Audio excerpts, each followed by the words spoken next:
everyone. Welcome to the CITMA Vodcast series. Today we'll be discussing navigating the work-life balance in the IP profession. My name is April and I'm a trainee trademark attorney at Bird & Bird, and I will be co-hosting with... Hello everybody, I'm Alicia Chantrey. I am a solicitor and a trademark attorney, and I work at Associated British Foods, and I'm probably towards the other end of my career to April. I've been working in the industry now for nearly 30 years, and hopefully we'll give you an interesting take from the two ends. So today we're going to be exploring work-life balance, why we think it's important, and touching on some strategies that we use and for managing those different forces that demand your time and energy, especially in the early stages of your career. So April, tell me, what does work-life balance mean to you? I think it's quite a fluid and subjective term. It varies from person to person and can change over time. I mean, some people live to work, other people work to live. And ultimately, at least from a private practice perspective, it depends on your clients and the type of work that you're involved in. I'd say throughout my career so far, I found the work side of things to fluctuate quite a lot. Some periods are busier than others. So in my day-to-day work, I handle quite a high volume of smaller matters rather than a couple of large projects. So my ability to maintain a work-life balance also has its fluctuations and peaks and troughs. What about yourself?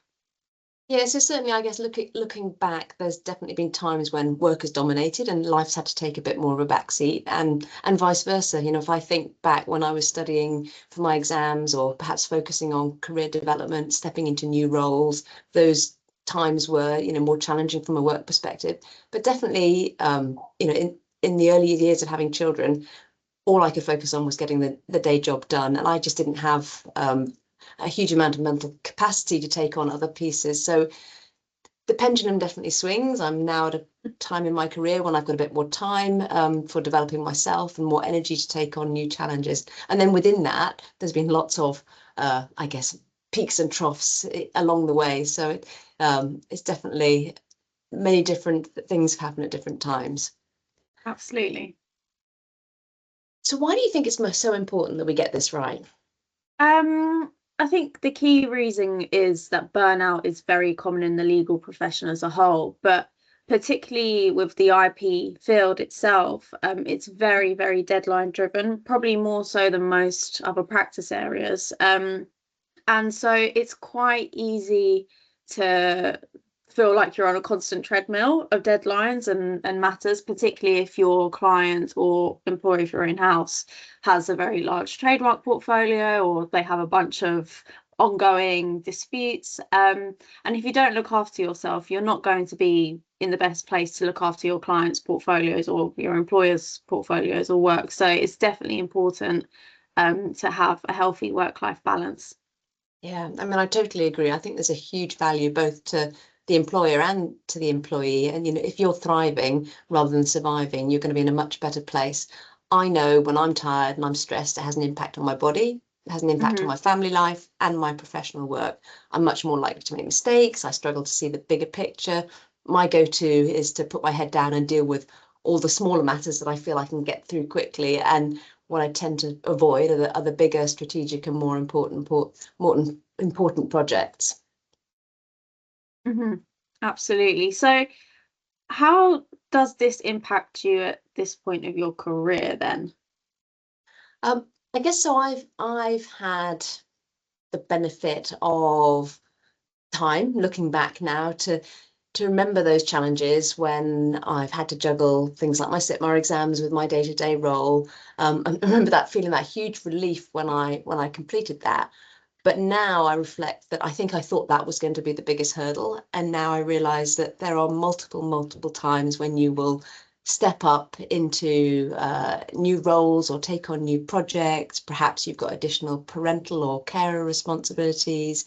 You're taking on challenges outside your comfort zone. So that feeling of sometimes, almost being out of control or having too much on is going to come up multiple times in your career. So the quicker you develop skills to tackle those challenges and to build resilience and understand what your boundaries are, the better. But I'm interested, how do you feel at the early stages of your career? I think the biggest challenge has been studying and working simultaneously, particularly at the moment where I've just recently started the Nottingham course, which for those who don't know is the second half of the trademark attorney qualification.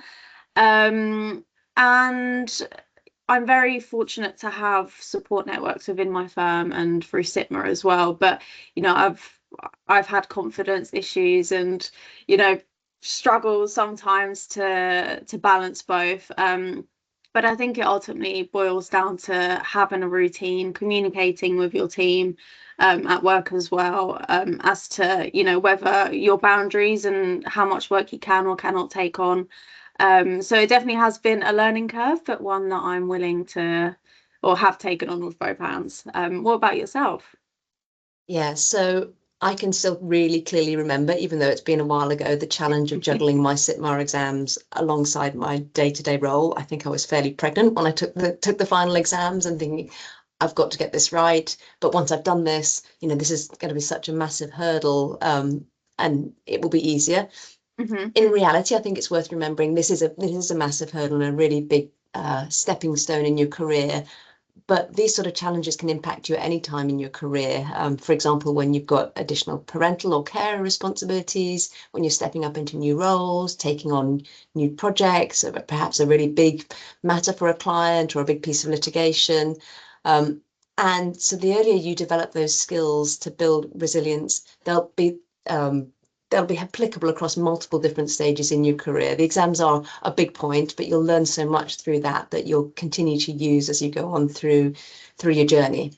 And after 30 years in the industry or profession, how would you say when you've got it right?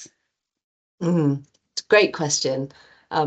So for me, I'm operating at my best when I have a busy schedule, when I've got lots of really interesting and challenging pieces of work, but I also have time to pause and think.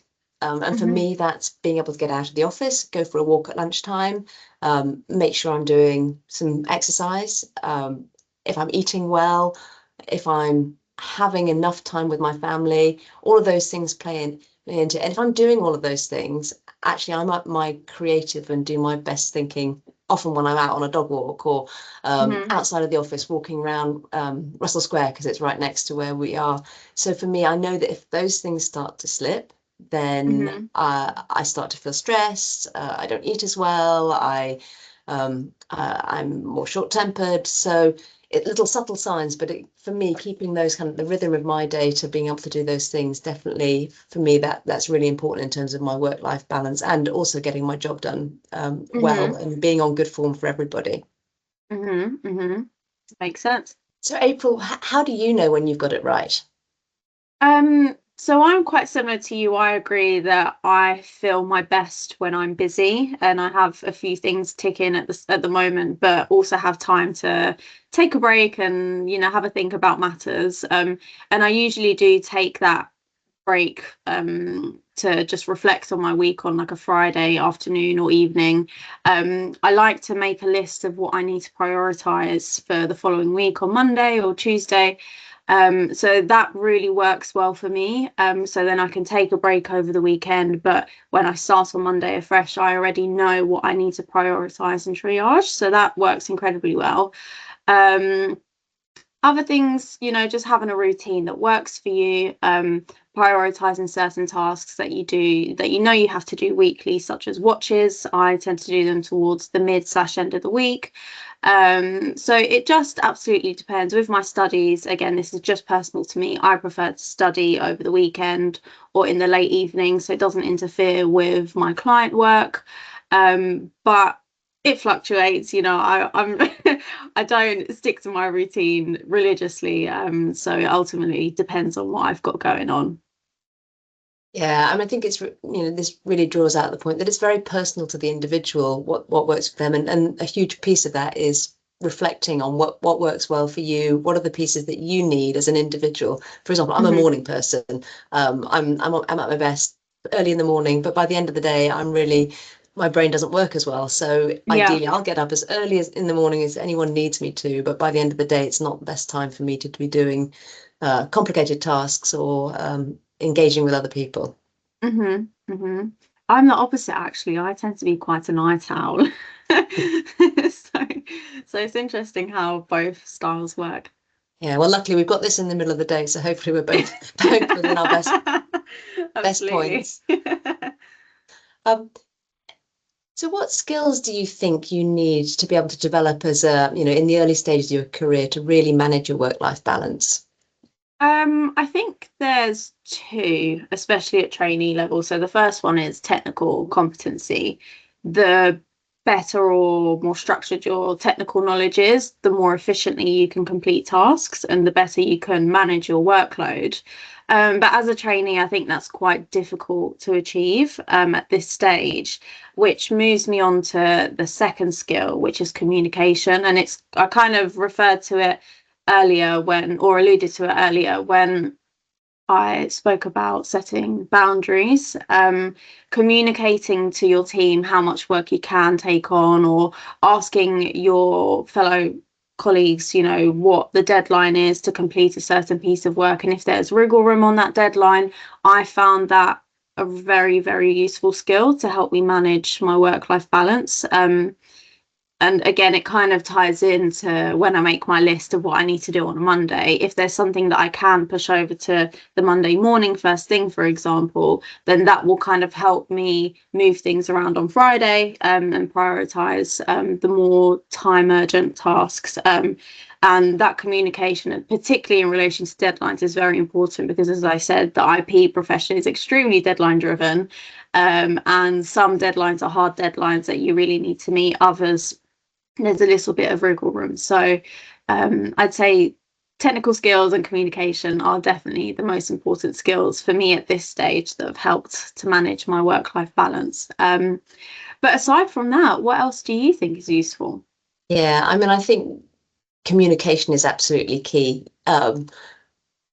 Step one is probably to understand yourself and what motivates you and what you need. And then once you know that, being able to communicate that to your manager, to your team around you, and have some difficult conversations, sometimes with yourself and sometimes with others. I think it's also you're going to have to be brave in your career. There are going to be times when you have to step outside of your comfort zone, but understanding when you do that, what is just a stretch assignment and what is too much for you. So knowing what your boundaries are, and being very clear about that in order to get your own unique take on what balance is for you. And I think it can seem counterintuitive when you're super busy, but stopping sometimes and thinking about what you're doing and taking time to pause and to reflect can be hugely valuable. I think looking back, there was much less training and support around mental health and well-being, and even the concept of work-life balance when I started my career. And there was an expectation that long hours and stress were just part of the job, and particularly as a trainee and a junior lawyer and trademark attorney, it was something you just had to put your head down and get on with it. But yeah, I think people are much more open now. People have much more open conversations. I think it's really important. And there's also some great resources that I certainly wasn't aware of when I started my career. Things like the Wheel of Life, looking at your life as a whole and working out which areas are going well, which areas perhaps you haven't been giving enough attention to, and then thinking about what you might need to do differently to get that back into a bit more of a balance. I also find the circles of control diagram so simple, but actually hugely beneficial. When I've got a huge amount going on and perhaps I'm worrying about a number of different topics and they're all going around, thinking about which ones are actually within my control that I can directly do something about, which ones I might be able to influence. And again, that I might want to keep those on my list and decide what is it I want to do if I can influence on those. And some of those that I'm worrying about really, which are completely outside of my control or influence, and actually being able to park those and say, yes, this is important to me, but I can't do anything about it now. So I'm going to leave that somewhere else so it's not going around in my mind and on my to-do list. The other thing, one that I've put up on the slides here is about understanding pressure and the impact it can have on you, because pressure can be a really good thing. I've talked about I'm thriving when I've got lots of interesting stuff going on. I don't like to be bored. I underperform when things are too quiet.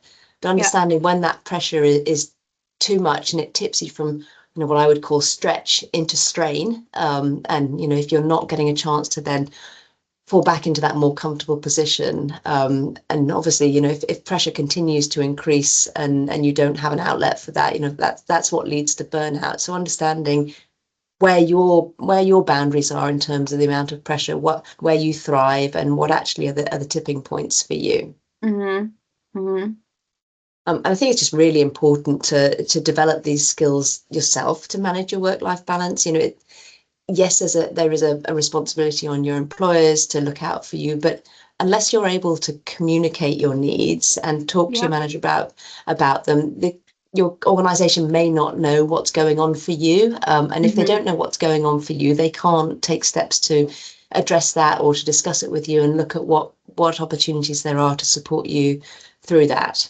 And just to kind of add as well, I wasn't aware of these diagrams before coming on to do this podcast. So I'm very grateful to have been exposed to this at this stage in my career. But I think as well as a trainee, knowing the difference between the stretch and strain elements is quite difficult, because I think we're quite eager to work with everyone and, pick up any and every piece of work to gain exposure. And it's because we don't have that experience, we don't really know what that tipping point is. And that's something I suppose we learn over the years as we develop more experience. But it's very interesting to kind of see it put into a graph and see how it all pans out. Yeah, definitely. I mean, these were not things that I had really consciously thought about in the early stage of my career, and I find them really useful now. So hopefully they'll be useful for everyone else. And there will be some other tips and some links into other resources in the last slide if people find those useful. And April, you touched on networks as being an important part for you. So can you expand a little bit on that? And when you talk about networks, who's in your network, and where have you found support? Well, my network is always growing. And funnily enough, I found out about the IP profession and the trademark attorney route through my network. So I found out about the trademark attorney journey through a mentor that I had at university, who was an alumni of my university, and he works in a trademark attorney firm. But that experience really shaped my network from the very beginning, and he has helped me so much in my career, as whether it's technical knowledge or soft skills or just understanding the profession as a whole. That developing a strong support network has been something that I've continued to build throughout my career. So I think in general, mentors, teachers, allies, your colleagues even, and friends can play a significant role in helping you maintain your work-life balance and putting things into perspective. So one initiative that I speak very openly about, that I very much support, is the CITMA mentoring scheme, where members can be mentored by more senior members of the CITMA community. And I have a few mentors, one of which is in-house actually. And we often talk about, everyday work things, obviously not client related matters, but work-life balance being one of them, and how I can become more efficient and develop my network moving forward. So it's definitely something that I have found extremely useful. What about yourself? Yeah, I mean, I totally agree with you that building up a network of people you trust and you can turn to is hugely beneficial. And I feel very grateful. I think the IP profession, perhaps due to its size, is very collegiate in nature compared to other areas. Some other areas of the law, I feel I love the fact that I have a network across in-house and external counsel that I regularly turn to for professional and personal advice. But sometimes there might maybe need to feel like you want to speak to somebody for some more formal support, or perhaps speak to somebody on a confidential basis if there's something difficult that you're grappling with, I think it's worth bearing in mind that a lot of organisations will offer some sort of employee health package that offers either online or telephone support services, and these can be really useful. But in addition to those, there are also a number of free to access organisations, and I particularly like to call out Jonathan's Voice and Law Care. And also IP Inclusive, who all provide really valuable resources, and particularly for Jonathan's Voice and Law Care, people to speak to when maybe things do feel out of control, you're not sure where to turn, or you just need to voice something outside of your normal network. And we all need that at some point. It's nothing to feel ashamed about or embarrassed about, and feeling comfortable about doing that is something that I think everybody should aim for. So we're coming towards the end, but I had one final question for you, April. What do you wish you'd known at the start of your journey to becoming a trademark attorney that you now know? And what do you think would be useful to share for others that are perhaps at a slightly earlier point in their careers? That's a very good question. I think from a private practice perspective, for those that are interested in training as a trademark attorney at a law firm, just having a general understanding and appreciation for how clients like to work and how that may impact your work-life balance. For example, some clients, you might have a general steady stream of work throughout the year. Other clients, for example, particularly in the financial sector, might be working more towards financial years. So certain points in the year might be busier than others. And just having an appreciation for the variety of work and the variety of clients and sectors that you may work in at in private practice is something that I wish I knew at the start of my journey. And when you do have that appreciation and understanding, I think it will also in turn make you more efficient and help you use your time better and manage your time better when you know that you're coming up to a certain period and work might increase for a certain client, particularly if they have a large portfolio. So that is definitely something that I wish I was aware of. What would you say is something that you wish you knew before starting your journey?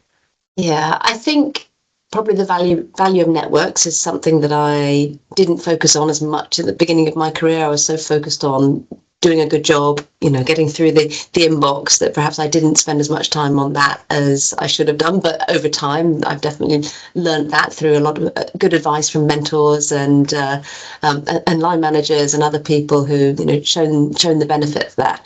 The other thing for me, I think, and we've perhaps touched on this, is a career in IP is a marathon, not a sprint. For me, somebody mentioned to me the other day, they said the tap never turns off in IP. Even when the big case or the transaction closes, there's rarely time to sort of completely down tools, because of the nature of our job is to have lots and lots of plates spinning, lots of deadlines, lots of small things that need to be kept going even when the big matters are. So for me, taking the time to do the small things to maintain my kind of balance on a regular basis. So, for example, always going home on time unless there is a real emergency. Yes, I might have to work later, but making the train that I've set out for is really important. Taking a lunch break, stopping to talk to a colleague, making time to exercise, incrementally over time, those small pieces in your day are the things that will keep you sane and fit and healthy and well for that journey. So definitely for me, yes, just taking the time when you can, whenever you can, to do those small things is really important. Absolutely. And I also think encouraging others around you to do the same. It often does start with the very minor or unnoticeable habits, the little things, as you said, such as making your train or, not working throughout your lunch break. And if you encourage others around you to do the same, like, for example, so just from personal experience, so my team, we tend to all take lunch together. And it's very, very nice when everyone, again, unless you have like a very urgent matter, steps away from their desk at the same time. We all take lunch together, have a chat, clear our heads, and then the whole team essentially comes back refreshed after lunch. So it's nice when others around you are doing the same thing, and you have that environment where you feel comfortable to, go out for a walk if you need to clear your head, or to take a lunch break.